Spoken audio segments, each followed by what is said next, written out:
Hola, buenas tardes. Eh, Bienvenidas, bienvenidos a este primer seminario de Salud Global Clima México. Vamos a tener una serie en este año y pues nos da mucho gusto tener este primero. Y para esto quisiera primero hacer una presentación breve del proyecto para quienes no tengan conocimiento de él. Salvar Clima es un proyecto financiado por Wellcome Trust y dirigido por la Universidad Drexel en Filadelfia, Estados Unidos, y la Universidad de los Andes en Bogotá, Colombia. Y tiene como objetivo catalizar la creación de una comunidad de investigación, política y práctica que genere y utilice la evidencia para impulsar políticas y acciones comunitarias a fin de hacer frente a los efectos del cambio climático en la salud. Nuestro equipo es multidisciplinario e incluye investigadoras e investigadores en instituciones de Argentina, Brasil, Chile, Colombia, Guatemala, México, Perú y Estados Unidos. Y pues en México es justo el Instituto Nacional de Salud Pública que forma parte de este gran proyecto. Tiene 4 objetivos específicos que voy a hablar muy brevemente, pero para que también lo conozcan. El primero es generar datos y evidencia. Entonces, para esto se han recopilado y se siguen recopilando diversos datos de datos sociodemográficos, de salud y climáticos, y de alrededor de 400 ciudades en 11 países de la región, que justamente permiten estudiar la relación entre el entorno urbano y la salud a nivel ciudad y de barrio. El segundo objetivo es evaluar el potencial impacto en la salud de intervenciones y programas de mitigación y adaptación del cambio climático. El tercero, generar capacidades en en el campo de cambio climático, salud y la traducción de políticas a nivel individual, institucional y social. Y el último es promover cambios a través de la colaboración y co-creación con la comunidad y los tomadores de decisiones para garantizar que nuestras investigaciones pues aborden prioridades locales. Entonces, justamente lo que vamos a abordar el día de hoy es el objetivo 1, cómo se generan estos datos y evidencia para informar el objetivo 4, que es a los tomadores de decisiones, ¿no? Que puedan informar prioridades locales. Y para eso el día de hoy, pues tenemos un invitado e invitada de lujo. El doctor Usama Bilal nos va a presentar esta evidencia que se ha generado en el proyecto. Bueno, justo primero los voy a presentar para después darles el paso con la palabra, pero decirles primero que el doctor Usama Bilal es profesor asociado en el Departamento de Epidemiología y Bioestadística y codirector del Urban Health Collaborative y del Centro de Investigación sobre Climatología Extrema y Salud Urbana en la Dronside School of Public Health de Drexel, Filadelfia, en Filadelfia, Estados Unidos. Su principal interés de investigación son los determinantes macrosociales de la salud, con especial interés en describir las inequidades en salud en entornos urbanos, específicamente la salud urbana en ciudades latinoamericanas. También los efectos desiguales del cambio climático en la salud urbana y las políticas que mitigan o exacerban dichos efectos. Obtuvo su doctorado en epidemiología cardiovascular de la Johns Hopkins Bloomberg School of Public Health, una maestría en salud pública de la Universidad de Alcalá en España y su título de médico de la Universidad de Oviedo en España. Posteriormente, la doctora Roselena Parra hará comentarios a la presentación del doctor Osama Bilal. La doctora Roselena Parra es subdirectora de Vigilancia Epidemiológica Ambiental, adscrita a la Dirección de Vigilancia Epidemiológica de Enfermedades No Transmisibles de la Dirección General de Epidemiología de la Secretaría de Salud de México. Es maestra en Salud Pública con especialidad en Salud Ambiental y doctora en Salud Pública por el Instituto Nacional de Salud Pública, el cual obtuvo mención honorífica. Cuenta también con diplomados en Investigación Clínica y Liderazgo de Alto Desempeño. Ha integrado la academia y el servicio público en el sector salud en México. También ha participado en múltiples niveles de acción en el ámbito organizacional, académico, gubernamental y entornos comunitarios. Y como parte de la Subdirección de Vigilancia Epidemiológica Ambiental, está involucrada en el desarrollo de múltiples líneas de acción del binomio salud y ambiente, desde la planeación, establecimiento, operación, coordinación y evaluación de sistemas de vigilancia epidemiológica, como el primer sistema de vigilancia epidemiológica de daños a la salud por contaminación ambiental del país y el sistema de vigilancia epidemiológica de daños a la salud por temperaturas naturales, por mencionar algunos sistemas. También participa en informes y estudios sobre enfermedades agudas y crónicas relacionadas a la contaminación ambiental y cambio climático, que dada la relevancia en el perfil epidemiológico nacional, requiere información para la toma de decisiones de los programas sustantivos y por las autoridades y personal del sector salud y otros sectores relacionados. Entonces, bueno, pues nuevamente les doy mucho las gracias por haber aceptado esta invitación y para no gastar mayor tiempo, le doy la palabra al doctor Osama Bilal para que haga su presentación. Muy bien, muchas gracias, Nancy, por esta presentación. Un placer estar aquí con todas y todos. Voy a compartir mi pantalla para que la puedan ver. Aquí voy. Creo que ya pueden verla adecuada. Genial. Muy bien. Bueno, pues hoy quiero hablar de cómo este fenómeno, que es muy global, completamente global, de hecho, el cambio climático y los efectos que tienen sobre la salud pueden tener también muchas diferencias que van más allá de lo local y se meten en lo hiper local. En este caso vamos a hablar de cómo el calor no nos afecta por igual a todos y cómo esto puede variar por unidades tan pequeñas como los barrios. Am, una cosa que quiero mencionar antes de meterme ya en materia es la idea de que las temperaturas extremas son, por ejemplo, en Estados Unidos, la primera causa de mortalidad relacionada con el clima. Y de hecho, en estudios hechos en la década pasada se observó que sumaban y superaban más que todas las demás causas climáticas combinadas, huracanes, inundaciones, etcétera. Las sumamos todos y tienen menor impacto que lo que tienen las temperaturas extremas. Es cierto que gran parte de ese impacto viene del frío, pero también es cierto que con el aumento de temperaturas vinculadas al calentamiento global y al cambio climático, esta mortalidad por calor se va a hacer más relevante. La mortalidad por el frío se va a hacer menos relevante. Otro tema que está ocurriendo es que no solo las temperaturas promedio están aumentando, sino que por efectos no lineales del cambio climático tenemos olas de calor más frecuentes, duraderas e intensas, y esto pueden tener sus propios efectos propios, más allá del incremento en temperaturas promedio. Y por último, muy importante de hacer notar que los efectos de este cambio climático y de las temperaturas específicamente, y el calor específicamente, más que nada, son más notorios en ciudades. ¿Por qué? Bueno, la primera razón es bastante obvia, diría yo, que es que la mayoría de la gente vive en ciudades. Y como la mayoría de la gente vive en ciudades, pues es obviamente un lugar donde nos tenemos que enfocar mucho, ¿no? De hecho, las últimas estimaciones que hacen los World Urbanization Prospects, que es el estudio de Naciones Unidas de UNDP, que se centra en estudiar la urbanización en el mundo, han cambiado la proporción de gente que vive en ciudades enormemente gracias a una armonización de datos a nivel internacional que ha logrado actualizar y tener una idea mucho mejor y mucho más clara de cuánta gente vive en ciudades. Y lo clásico que solíamos decir solo hace 10 años, am, que era que más de la mitad de la población vive en ciudades, bueno, hoy en día ya podemos decir que el 80% de la población vive en ciudades, es decir, 4 de cada 5 personas en el mundo, 8 de cada 10, 80 de cada 10 viven en ciudades. Y estas ciudades, aparte de concentrar a mucha gente, también tienen este efecto llamado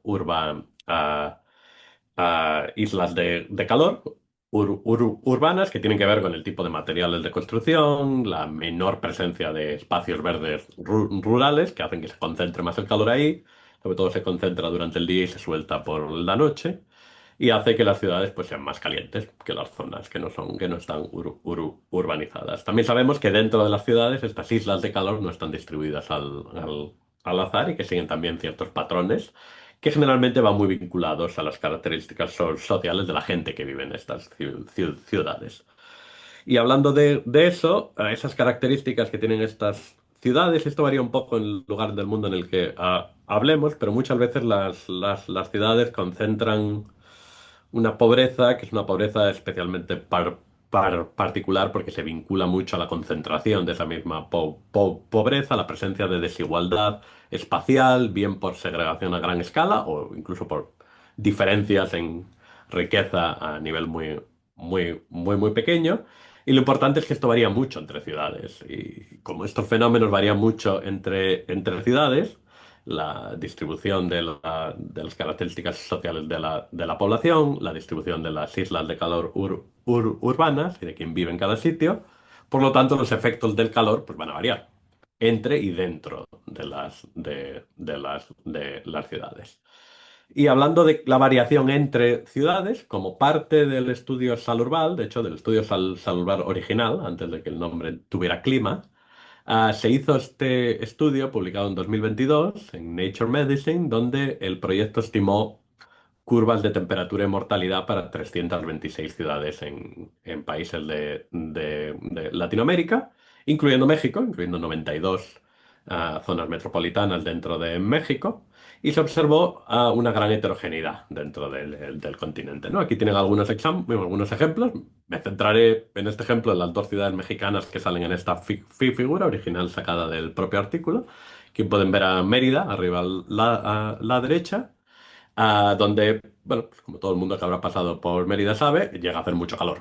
Y eso se nota en que la mortalidad sube mucho cuando se pone muy, muy, muy calentito en Mérida. Si comparamos esto con la Ciudad de México, donde las temperaturas son bastante más moderadas por sus características geográficas y climáticas, vemos que en la Ciudad de México hay menos impacto de ese calor. Si actualizáramos esto a datos más nuevos, este estudio iba con datos hasta 2015, quizás empezáramos a encontrar más efectos en ciudades como la Ciudad de México, ¿no? Pero lo que me quiero centrar principalmente aquí es que, como ven, hay mucha variabilidad. El calor no es lo mismo en unas ciudades versus otras.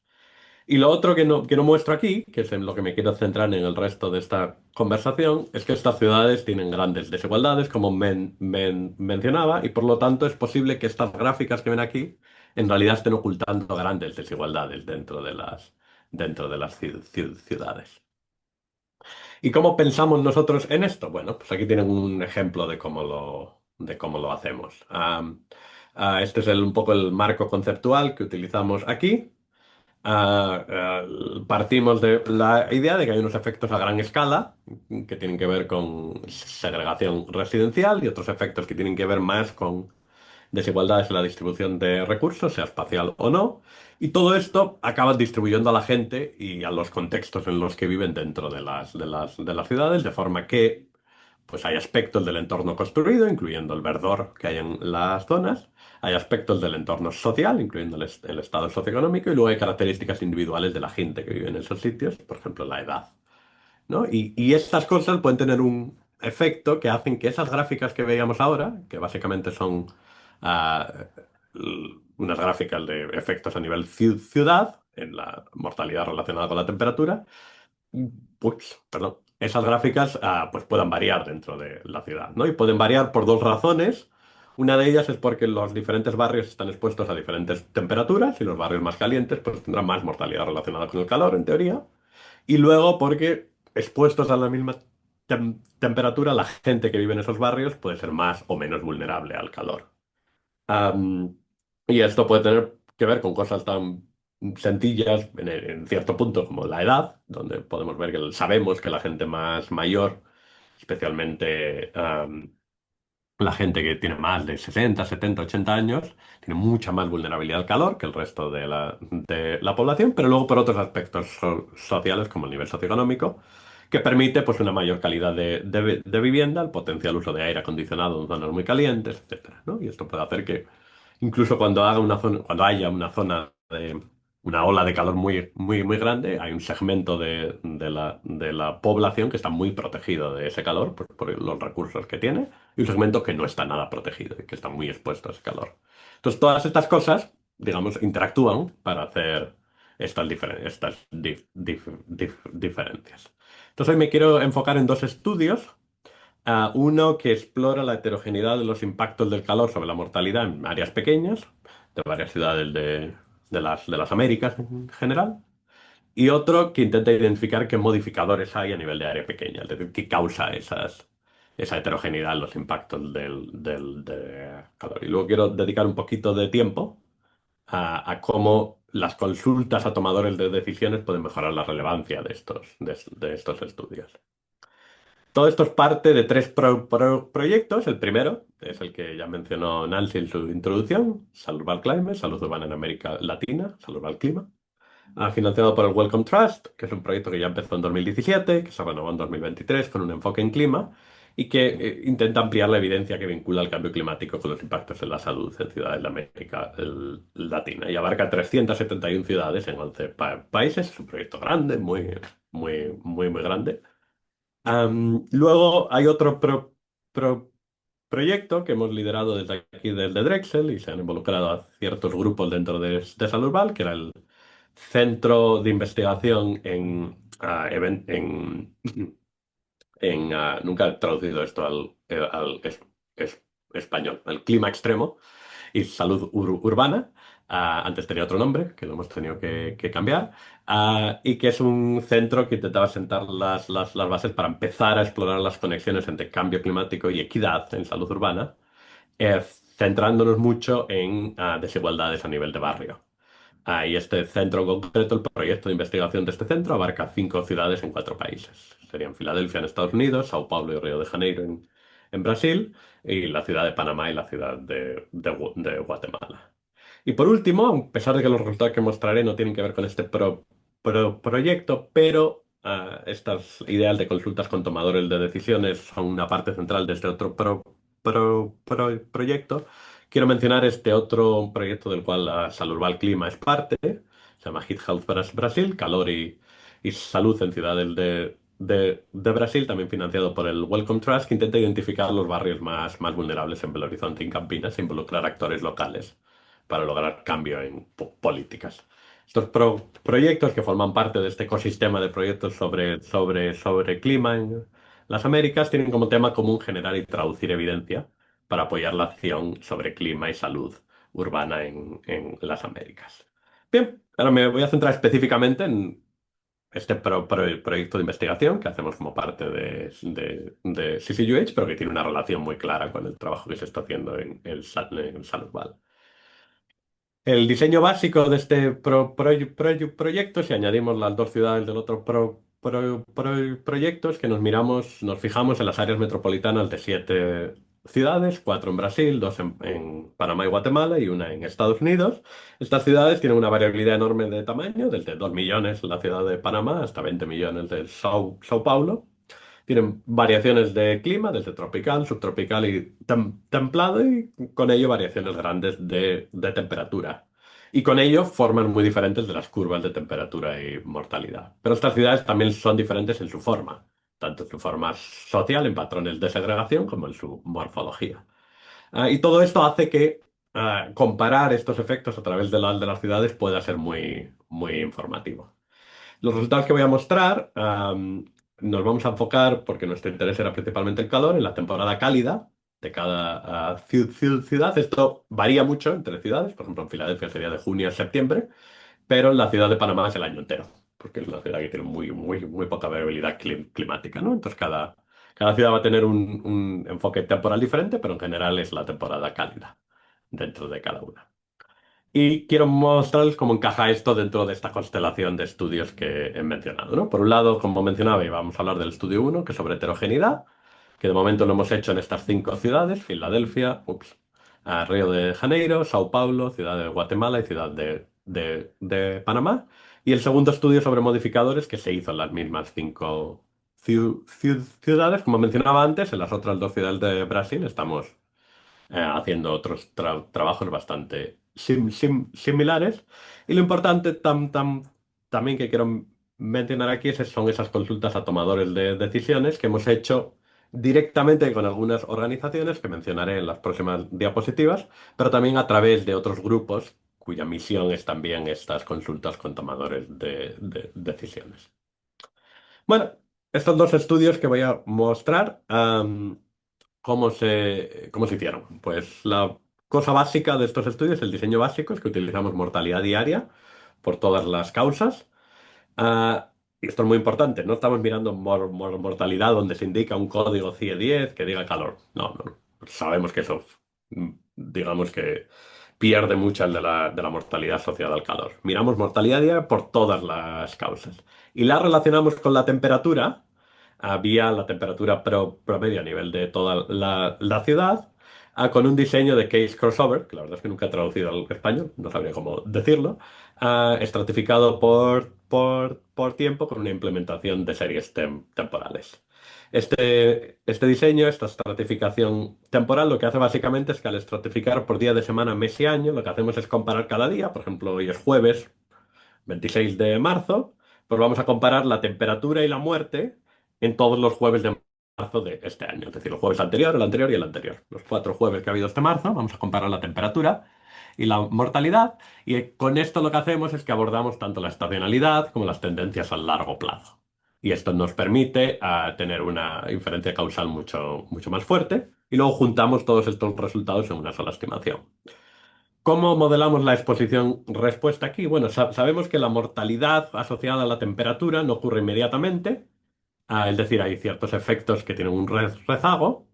En este caso, lo hacemos con un rezago máximo de 7 días, que para el calor suele ser más que suficiente, con dos knots, nudos, que nos permiten que esa asociación sea no lineal. Y luego también sabemos que, como vieron en la gráfica que les enseñé antes, la asociación entre temperatura y mortalidad tampoco es lineal y por lo tanto hacemos dos nudos en los percentiles 75 y 90 de mortalidad. Como solo nos fijamos en el calor, no hace falta preocuparse de las temperaturas bajas en este caso.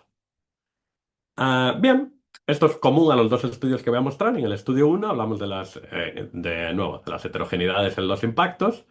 Un desafío que tenemos aquí es que las áreas son pequeñas y por lo tanto hay pocas muertes y por lo tanto hay poco poder estadístico.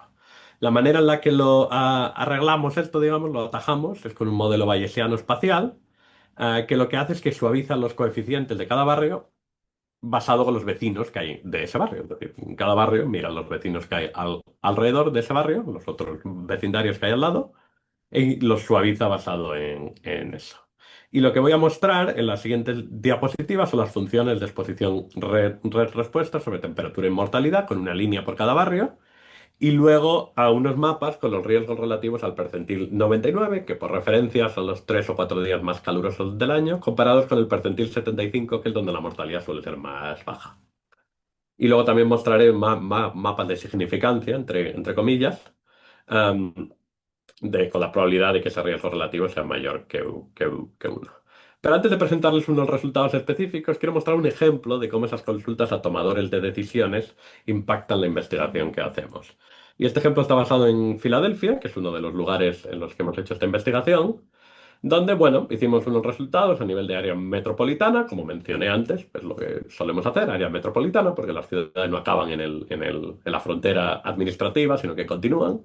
Y bueno, esto que ven aquí es el área metropolitana de Filadelfia, que abajo está Filadelfia en sí misma y el resto es también parte del área metropolitana. Muy común en muchas ciudades que esta tenga un área mucho más grande, ¿no? Y aquí abajo ven un ejemplo de esas gráficas que les mencionaba, ¿no? Cada línea es un barrio. Bueno, pues dijimos, le presentamos esto a los tomadores de decisiones en la ciudad, el Departamento de Salud y el Departamento de Sostenibilidad. Y esos grupos nos dijeron, bueno, muy bien, muy, muy bonito, pero nuestra jurisdicción es la ciudad. Nos están presentando aquí un mapa donde la ciudad se ve ahí en pequeñito, pero nosotros lo que nos interesa es la ciudad. Muy importante saber qué pasa ahí fuera, pero el lugar donde nosotros podemos hacer algo es solo en la ciudad, ¿no? Y esto lo que nos llevó fue a decir, bueno, pues lo vamos a rehacer fijándonos solo en la ciudad y mostrando estos resultados específicamente para lo que sea la ciudad en sí misma. Si piensan en México, pensaríamos en el municipio en vez de la zona metropolitana. ¿No? Si piensa uno en la Ciudad de México es todavía más complicado porque los municipios son las alcaldías, que lo hace todavía más complejo. Pero en general, para el resto de ciudades del país, el equivalente aquí sería esa diferenciación entre el municipio central de una zona metropolitana versus todos los municipios que la rodean. Pues esto fue un paso muy importante para nosotros porque nos hizo enfocarnos en esa parte, ¿no? ¿Y qué encontramos? Pues aquí pongo el ejemplo de Filadelfia. En las siguientes diapositivas mostraré las otras 4 ciudades. Pues una cosa que encontramos, aquí ven el percentil 99, es la línea roja, sobre 30 grados, comparado con el percentil 75, que ronda los 25 grados, que es donde más o menos, donde la mortalidad es más baja. Pues cuando hay 30 grados, la mortalidad en los barrios varía no cambia casi. Aquí ven algún barrio que está casi cruzando el cero, versus otros barrios donde la mortalidad aumenta hasta un 17%. Es decir, unas diferencias muy grandes, básicamente de 0,1% de incremento de mortalidad con 30 grados a 17%, una variabilidad muy, muy, muy grande. Y en cuanto al tamaño de este efecto visto en el espacio, en un mapa, vemos que también se concentran ciertas zonas de las ciudades que, bueno, para quien no conozca Filadelfia, tiende a agruparse con las zonas más pobres de la ciudad. También, concreta aquí en el suroeste y en esta zona de acá, son las zonas más pobres de la ciudad. Es decir, hay esa agregación espacial. ¿Qué pasa cuando miramos esto en las otras ciudades de este estudio? Pues pasan dos fenómenos interesantes. Por un lado vemos a Río de Janeiro y Sao Paulo. También hay una variabilidad bastante grande, hay mucho más potencia estadística, entonces, bueno, quizás esta variabilidad se reduzca un poquito, pero vemos que hay variabilidad, ¿no? En el caso de Río de Janeiro, por ejemplo, el incremento de mortalidad pasa de aproximadamente un 15% en las zonas con menos incremento hasta casi un 50% en las zonas con más incremento cuando comparamos el percentil 99 con el 75. Sao Paulo parecido, con un poquito menos de variabilidad, pero bastante parecido a Río. En el caso de Guatemala y Panamá, pues nos encontramos con dos fenómenos diferentes. Por un lado, el de Guatemala, es que básicamente nunca hace demasiado calor. Sí, hay ciertas olas de calor extremo que hay, pero en general el percentil 99 está alrededor de los 22 grados, lo cual es una temperatura bastante baja.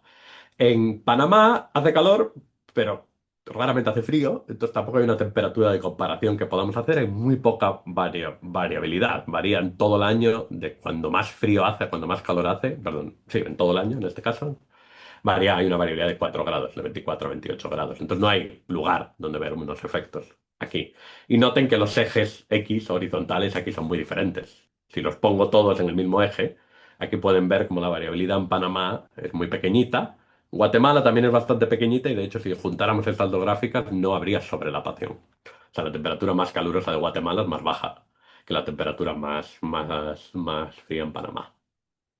En cambio, ven como en Río y Sao Paulo hay una variabilidad mucho más grande. Si mostráramos Filadelfia, la variabilidad es todavía más grande, ¿no? Entonces, bueno, no hemos sido capaces de detectar esos efectos en Guatemala y Panamá, quizás porque no estamos utilizando las metodologías adecuadas para eso. Y bueno, como mencionaba antes, estas diferencias que estamos observando, principalmente observadas en Filadelfia, Río y Sao Paulo, pueden deberse a diferencias en exposición o en vulnerabilidad. Y la pregunta es cuál de las dos es, ¿no? Porque estas dos tienen unas consecuencias en políticas muy diferentes. Si el problema es un problema de exposición, pues uno argumentaría que aumentar el verdor en ciertas zonas, plantar y cuidar los árboles que crecen en ellas, etcétera, sería muy importante. Mientras que si es un tema de vulnerabilidad, pues es mucho más importante atajar a la gente específicamente, ¿no? Con bien apoyos económicos o muchas otras de las medidas que hay. Am, Esto es un tema que todavía no hemos tra- trabajado. Tenemos unas ideas que no voy a presentar por falta de tiempo, pero que estamos trabajando ahora mismo, de cómo poder separar estas dos causas. Pero bueno, me las saltaré hoy en interés del tiempo.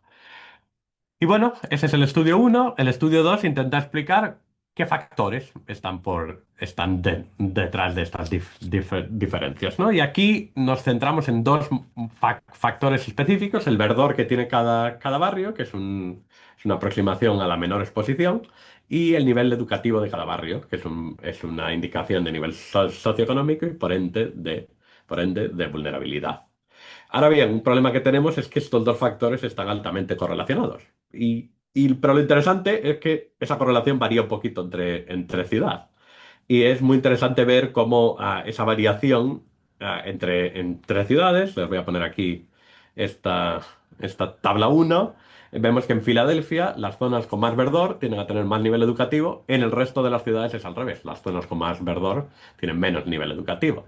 Entonces, crear estas cuatro categorías de verdor alto y verdor bajo y nivel socioeconómico alto y bajo y compararlas entre ciudades, lo que nos permite es, digamos, estudiar que si estas relaciones, estas modificaciones se mantienen entre estas ciudades, es una indicación muy posible ah, la, de que su efecto modificador sea real y no sea simplemente una confusión por el otro, ¿no? Por educación o por verdor.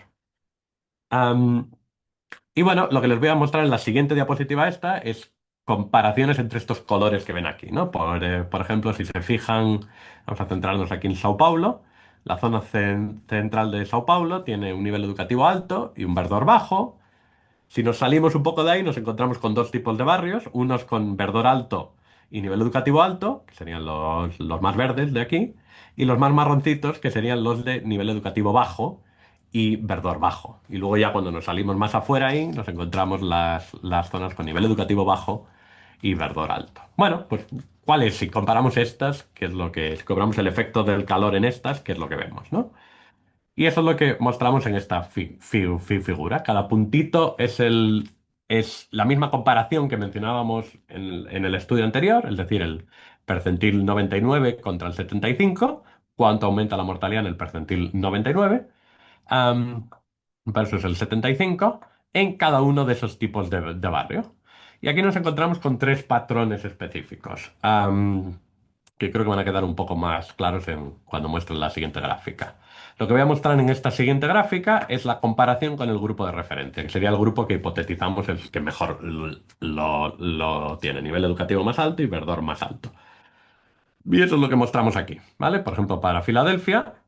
Esto sería el incremento de riesgo extra que hay en las zonas con menor nivel educativo y menor verdor, comparado con las zonas con más nivel educativo y más verdor, ¿no? Y luego cada una de las otras es qué pasa si modificáramos una de esas dos. Por ejemplo, esta amarilla sería las zonas con menor verdor, pero nivel educativo alto, y esta zona verde clara serían las zonas con nivel educativo más bajo, pero manteniendo el verdor alto.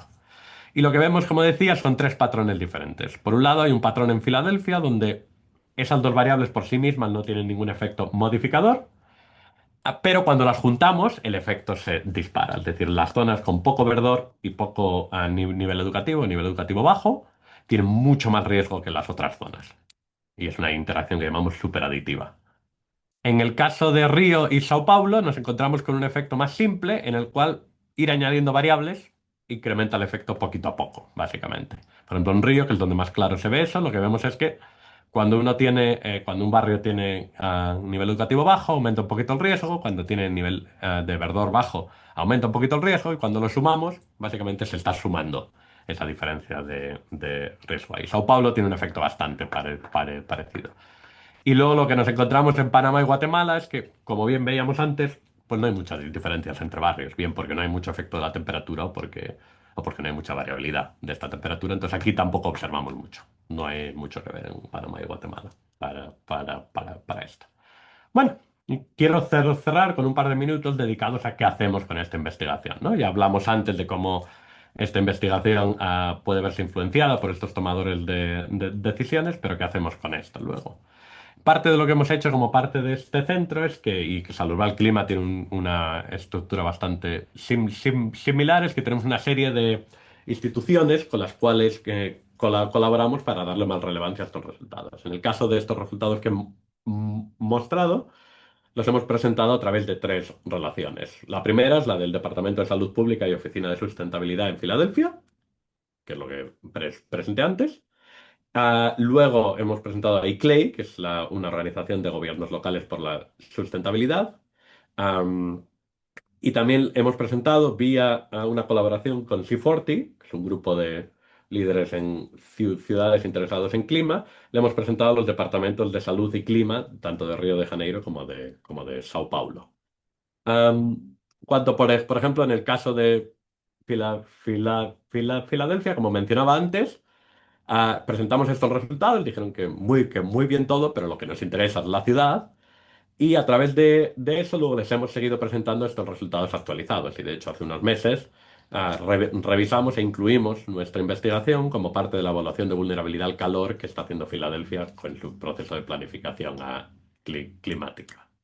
En el caso de C40, como mencionaba antes, tuvimos estas reuniones con los departamentos de clima y de salud en Río y Sao Paulo. Y lo interesante de estas reuniones es ver cómo dos ciudades grandes tienen dos sistemas de alerta tem- temprana en desarrollos muy, muy, muy, muy, muy diferentes, ¿no? Entonces, bueno, lo que nos centramos aquí en estas presentaciones fue mostrar que todos esos efectos del calor que estas ciudades ya conocen porque ya habían investigado, pues pueden ser muy diferentes según dónde en la ciudad.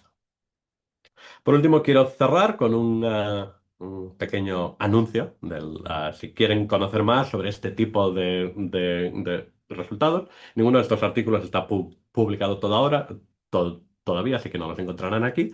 Pero si quieren conocer más sobre lo que estamos haciendo en Salurbal y en estos proyectos, pueden visitar nuestro portal a salurbal.org, donde pueden encontrar muchas de los resultados que hemos ido haciendo, muchos de ellos relacionados con clima. Este es un portal que lanzamos en la COP30, que presentamos ahí en noviembre. Incluye un catálogo de datos donde pueden encontrar los metadatos de casi todos los datos que tiene Salurbal y pueden descargarse algunos de esos datos. Y luego tienen dos herramientas muy útiles donde pueden buscar una ciudad y ver indicadores tanto de salud como de clima como de entorno. Y luego pueden comparar esas ciudades entre sí con la herramienta de comparación de ciudades. Este portal está ya en inglés y en español y prontamente estará por portugués. Nada, para cerrar, un par de conclusiones. Por un lado, que los impactos del calor son heterogéneos y que los modificadores que causan estos impactos, estas heterogeneidades, pueden variar con el contexto. Y luego que tener datos a la escala que los tomadores de decisiones necesitan es importante. Y saber esto es algo que si solo hacemos al final de todo este proceso, pues nos vamos a encontrar con un artículo ya publicado en el cual va a tener un resultado que va a ser menos relevante comparado con lo que los tomadores de decisiones necesitan. Así que esa participación temprana es clave y es fundamental. Muchas gracias y encantado de continuar esta conversación. Muchísimas gracias, Osama, por tu presentación y justamente con esta conclusión de justo de hacer, generar esta evidencia que sea pues útil, relevante para los tomadores de decisiones, es que ahora le voy a dar la palabra a la doctora Roselena Parra para que nos pueda dar sus comentarios e impresiones al respecto. Adelante, doctora. Muchas gracias, doctora Nancy. Muchas gracias, doctor Usama. Un gusto escuchar todos estos resultados que ustedes han estado trabajando durante años, los cuales son pues de suma relevancia, ¿no? Entonces, como comentó la doctora Nancy, tenemos el gusto de estar justamente en un área más o menos reciente dentro de la Dirección General de Epidemiología, que es una subdirección que justamente lleva a cabo cuestiones de vigilancia epidemiológica ambiental. Y una de los ejes claves justamente es el desarrollo que está en operación de un sistema de vigilancia epidemiológica de daños a la salud por temperaturas naturales extremas, ¿no? Entonces, justamente el equipo que lleva a cabo la coordinación nacional también nos acompañan aquí.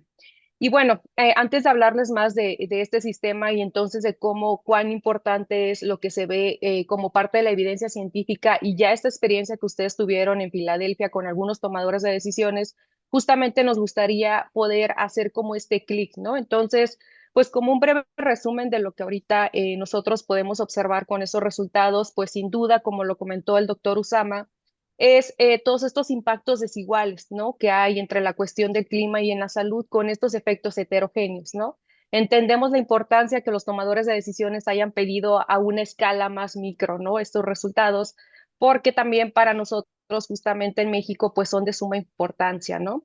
Entonces, nosotros en México, justamente que vimos algunas ciudades representadas en uno de los estudios que nos mostró el doctor Usama, pues podemos ver, ¿no? Cómo un contexto social es muy diferente a otro, ¿no? Cómo puede haber esta heterogeneidad de posibles impactos a la salud entre algunos barrios o comunidades, ¿no? Sin duda, nosotros aquí, por lo cual celebramos este tipo de estudios y quisiéramos llevarlos a la implementación desde la vigilancia epidemiológica ambiental, justamente es para hacer más accesible la información, como esta parte del derecho oportuno a la información que deben de tener las comunidades, ¿no? Porque una de las finalidades justamente es hacer acciones que tengan que ver con la prevención, con el control y de cómo comunicamos los riesgos, ¿no? Y más adelante me voy a permitir hacerle una pregunta enfocada en el tema de comunicación de riesgos. Nosotros también, desde aquí, desde Vigilancia Epidemiológica Ambiental, con lo que ustedes nos muestran y con la experiencia que también nosotros estamos desarrollando más en una cuestión de implementación, vemos la importancia que tiene, por ejemplo, la educación para la salud, ¿no? Justamente en, más allá de darle información a las comunidades o a las poblaciones, es cómo fortalecemos en ellos estas habilidades para que puedan tomar en cuenta las recomendaciones y de cierta forma puedan proteger su salud ante ciertos riesgos que implican pues las altas temperaturas, ¿no? Como lo mencionó el doctor Usama, vimos en el año 2023, durante el verano, ¿no? Que las olas de calor cada vez son más frecuentes, cada vez son más duraderas y desde luego que esto lo pudimos monitorear con este sistema de vigilancia que les comento, en el cual pudimos ver cómo en diferentes ciudades tenía un patrón de comportamiento muy diferente, ¿no? En el caso de las defunciones asociadas justamente a golpes de calor, ¿no? Entonces,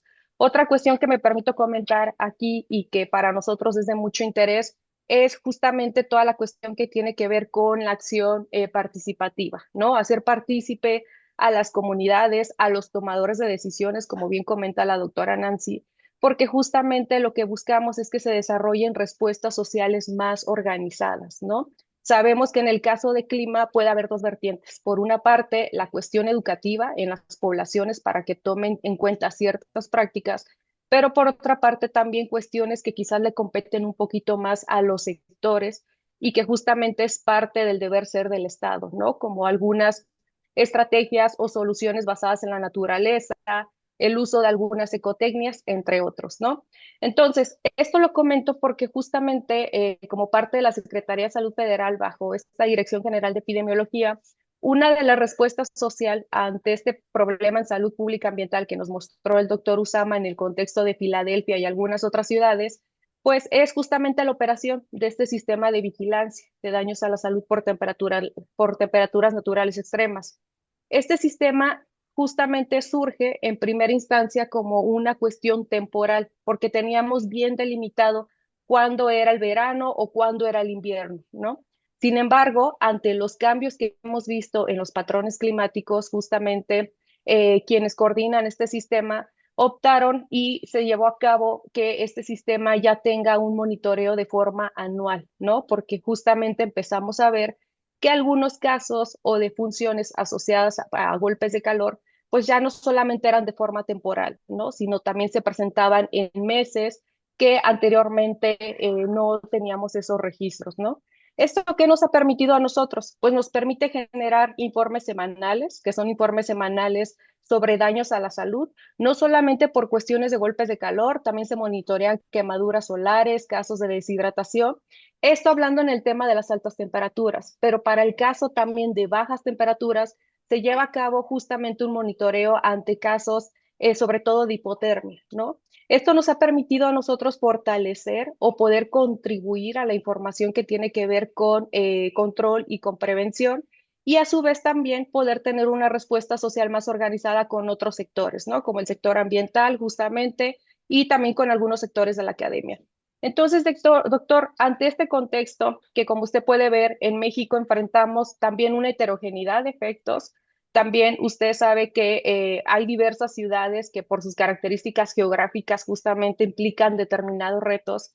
Yo quisiera consultarle desde esta experiencia que usted ha tenido en Filadelfia con los tomadores de decisiones, ¿cómo se podría llevar a cabo mejores estrategias para comunicar los riesgos a la población una vez que ya se tiene esta evidencia científica, una vez que ya se tiene la voluntad política y la participación de ciertos tomadores de decisiones?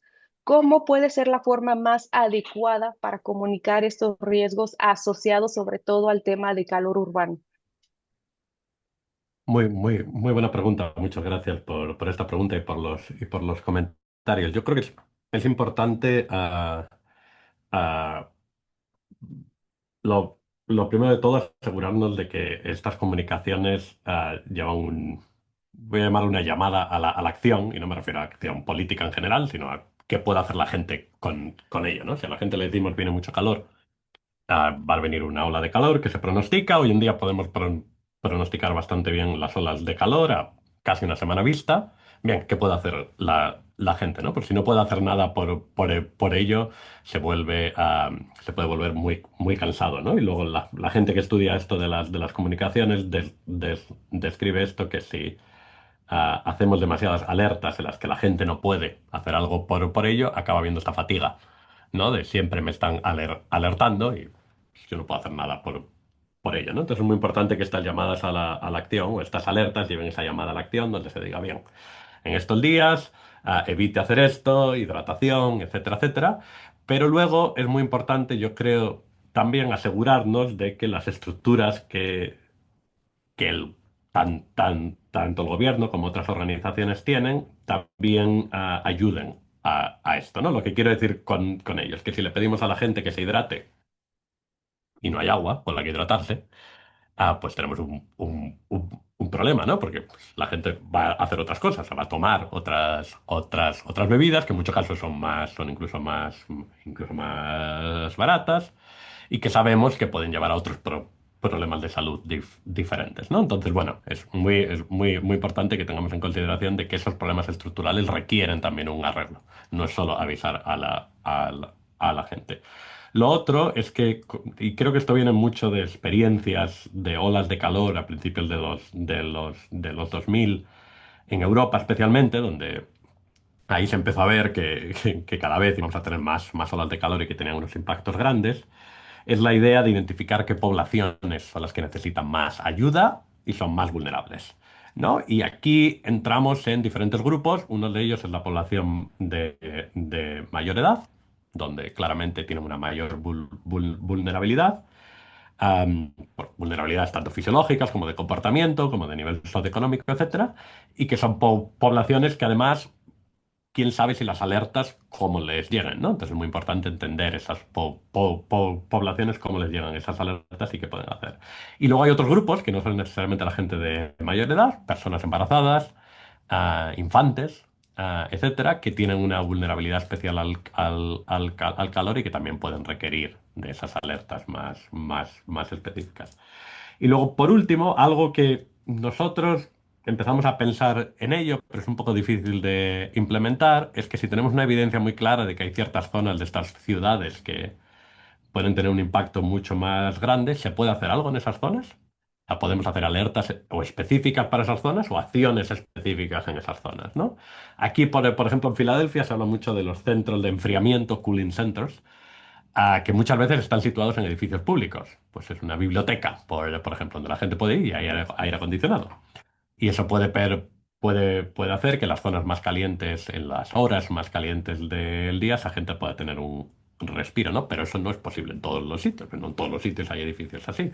Entonces, el tener esas zonas en zonas específicas, donde sabemos que los impactos son más grandes, es muy importante. Y por último, lo otro que quiero mencionar es que yo creo que todos estos aspectos, y esto va conectado con el tema general del cambio climático, eh, alertamos mucho a la gente de que van a venir olas de calores enormes en un futuro y que en el 2050 va a aumentar la temperatura tal y todo eso. Ya está pasando. No es necesario alertar a la gente de que esto va a pasar en un futuro, ya está pasando. Y ya sabemos que hay olas de calores muy, muy grandes que están ocurriendo ahora mismo, cada vez en momentos del año que se espera menos y que la gente está menos lista, etcétera. Entonces, que la comunicación sobre la urgencia del cambio climático sea más sobre la urgencia del presente, porque no es casi necesario invocar un futuro dentro de 30 años. Ya ahora mismo hay eventos climáticos que requieren que la gente esté muy preparada, ¿no? Entonces el futuro es importante, pero yo creo que a la gente todavía se la puede influenciar más hablándole de ese presente. Entonces, esas son algunas ideas. No soy experto en comunicaciones, entonces, bueno, tampoco puedo determinar la evidencia detrás que hay de cada una de ellas, pero mi experiencia hablando con estos tomadores de decisiones son algunas de las cosas más salientes que he visto ahí. Doctor, muchas gracias. Justamente este tipo de consultas que hacemos desde la cuestión en el contexto real que vivimos en México y desde la cuestión que nos compete como atribución la vigilancia epidemiológica, es como usted bien menciona, ¿no? Muchas estrategias a veces suelen ser tan reactivas que a veces pues solamente nos vamos a un sistema de alertas, ¿no? No obstante, a veces en pro de poder mejorar la comunicación, lo que queremos es reducir esas inequidades en salud que justamente, como usted lo mencionaba en uno de sus trabajos de investigación, a veces se hacen más grandes, ¿no? Porque no todas las personas tienen la disponibilidad o el acceso a ciertas herramientas o mecanismos, ¿no? Para reducir su exposición al calor urbano. Y doctor, una siguiente y última pregunta que para nosotros también es muy importante porque, como le comento, también con base a este tipo de estudios que ustedes han generado, que se consideran también para el contexto real en México, es ¿qué se puede hacer para mejorar la calidad del dato, ¿no? Esto se lo preguntamos porque para nosotros es muy importante tener los mejores registros. Como le mencionaba, este sistema de vigilancia epidemiológica de daños a la salud por temperaturas naturales extremas justamente se nutre del registro que expiden las unidades médicas en salud en el país, ¿no? Y entre más oportunos sean los registros, tanto de morbilidades o el tema de mortalidad asociada al calor, para nosotros nos permite crear mejores estrategias tanto de prevención como de control. Pero ustedes que tienen un camino más avanzado en la recopilación de datos, quisiera preguntarle, ¿qué podemos hacer para mejorar la calidad del dato ante la importancia de poder tomar mejores decisiones? Sí, muy buena pregunta y sobre esto he pensado más que sobre lo otro. He tenido más experiencia pensando en esto. Una de las cosas yo creo fundamentales es que clásicamente mucha de la vigilancia, por ejemplo, de la mortalidad por calor, dependía de estos códigos 1010 de exposición a calor, los cuales sabemos que sí, detectan casos muy claros de golpes de calor, pero la mayoría de mortalidad relacionada con el calor no se codifica como tal. Mortalidad cardiovascular o respiratoria incluso, o por diabetes o por enfermedad renal. Carla aquí ha hecho bastante investigación sobre eso. Am, es decir, si solo vemos la mortalidad que está codificada como calor, nos vamos a perder la grandísima, la mayor parte. Y de hecho, cuánto nos perdemos varía mucho entre países. Hay un estudio muy reciente al respecto.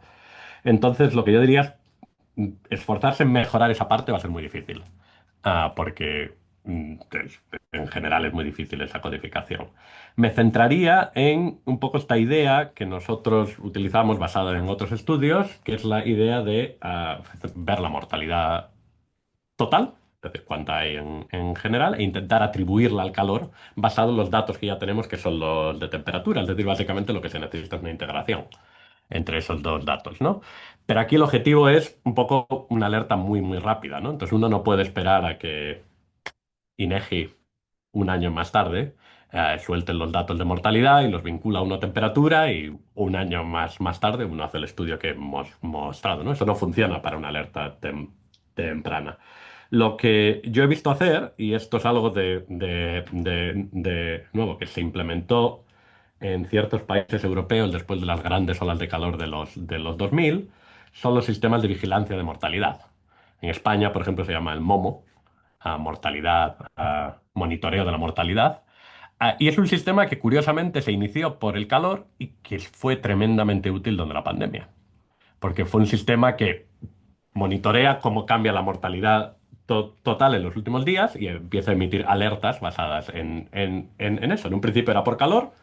Llegó la pandemia y uno de los primeros países donde se tuvieron datos de esos enormes efectos que tenía la pandemia fue España, gracias a que ya tenía un sistema montado para eso, ¿no?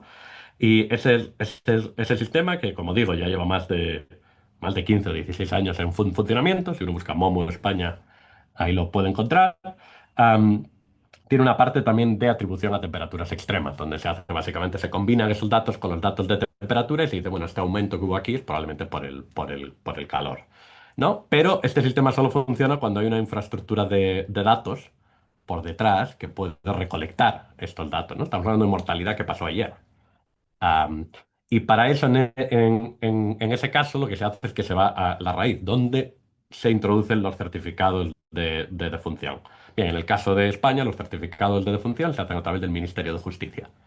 Luego eso va a otros, al INE y demás, el equivalente al INEGI, para hacer toda la codificación extra.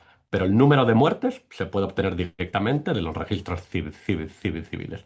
Pues todos los días esos registros civiles automáticamente envían a un repositorio central esos conteos de muertes. Y eso lo que permite es que cada día y con cierto modelaje para tener en cuenta los retrasos en la notificación, se puede saber cuántas muertes hubo el día anterior y el día anterior y el día anterior. Y eso especialmente cuando sabemos que vienen olas de calor, lo que nos permite es ver en qué lugares están ocurriendo esos incrementos en la mortalidad. Y si sabemos que había una ola de calor, pues la podemos vincular el uno y atribuir el uno al otro, ¿no? Pero todo eso de nuevo requiere una infraestructura por ahí, por ahí atrás que no se ve, que es muy oculta y que requiere mucha coordinación a través de diferentes agencias del gobierno, que es donde se entra en lugares que son mucho más delicados, especialmente en lugares donde hay muchos silos con los datos, y estos datos le pertenecen a tal grupo y estos le pertenecen a este otro grupo. Romper esos silos es fundamental para que estos datos se puedan reportar. Y esto no es solo una cosa de riqueza. Perú tiene un sistema así. Perú implementó en los últimos años un sistema que se llama SINADEF, que tiene mortalidad hasta tal. Luego hubo una serie de cosas con la pandemia, con ese sistema y los usos políticos que hubo de ese sistema, pero existe. Chile tiene otro sistema muy parecido, donde igual tienen la mortalidad de los últimos días, está disponible en datos abiertos y cualquiera puede ir a verla y hay tableros donde se pueden ver estas cosas, ¿no? Entonces no es solo un sistema que está implementado en países europeos, sino que hay otros lugares en donde existen. En Estados Unidos no existe, es imposible hacer esto. O sea, hay un intento, pero está todo tan fragmentado que es imposible hacer un sistema parecido. Muchas gracias, doctor. Y bueno, doctora Nancy, como parte de mis aportaciones, agradezco y celebro mucho a todo el equipo de Saludbar por este tipo de proyectos, el grado de focalización que han realizado ustedes para identificar estas zonas en mayores riesgos de exposición y sobre todo a las comunidades o los barrios, ¿no? En mayores condiciones de vulnerabilidad. Es muy valiosa porque justamente cuando ya estás en el sector gubernamental, sabemos que a veces las necesidades son amplias, pero los recursos siempre van a ser finitos, ¿no? Entonces, entre mejor focalicemos justamente en dónde vamos a hacer acciones, como comentaba el doctor Usmal, para nosotros también este tipo de información pues es sumamente valioso, ¿no? Entonces, también recalcar que como parte del sector salud, justamente trabajamos ya a un nivel muy colaborativo justamente con el sector ambiental y como comenta el doctor Usmal, con estas diferentes instituciones también que tienen competencia en la cuestión de cambio climático, ¿no? Y por nuestra parte en salud. Por mi parte es todo y pues muy agradecidos por hacernos partícipes y sin duda pues todo en una proactividad para poder integrar mejores programas que tengan que ver con la prevención y el control sobre los riesgos a la salud asociados a temperaturas naturales extremas. Muchas gracias.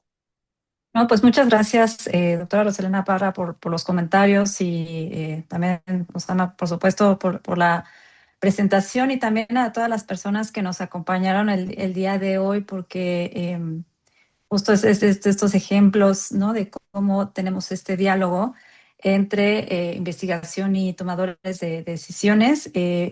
Como les comento, esperamos tener otros seminarios que ya les estaremos avisando cuándo será el siguiente y también buscar también su participación en las siguientes seminarios. Y pues nuevamente muchas gracias y pues esperamos estar en contacto con ustedes.